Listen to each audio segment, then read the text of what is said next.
Hi అండి. Evening అయితే మా బాబు స్కూల్ నుంచి వచ్చిన తర్వాత కారం రైస్ అయితే చేసి ఇవ్వమని అడిగాడండి. టేస్ట్ అయితే నెక్స్ట్ లెవెల్ అనమాట.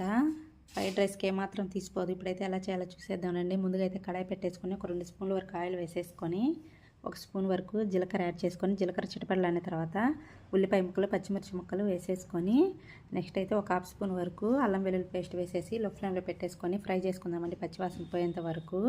ఇప్పుడైతే ఒక రెమ్మ కరివేపాకు కూడా యాడ్ చేసేసుకుందాము. ఎక్సలెంట్గా ఉంటుందండి, వేడివేడిగా తింటే సూపర్ ఉంటుంది అనమాట టేస్ట్.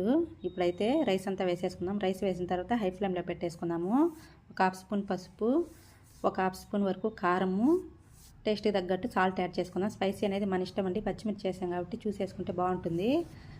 మొత్తం అంతా బాగా మిక్స్ చేసేసి లాస్ట్లో అయితే ఒక 1/2 చెక్క లెమన్ పిండి వేసుకొని దించుతామని ముందుగా కొత్తిమీరతో గార్నిష్ చేసుకోవడం అండి. సూపర్ ఉంటుంది అనమాట. మీకు ఎలా అనిపించిందో చిన్న కామెంట్ చేసి ప్లీజ్ సబ్స్క్రైబ్. బాయ్ అండి.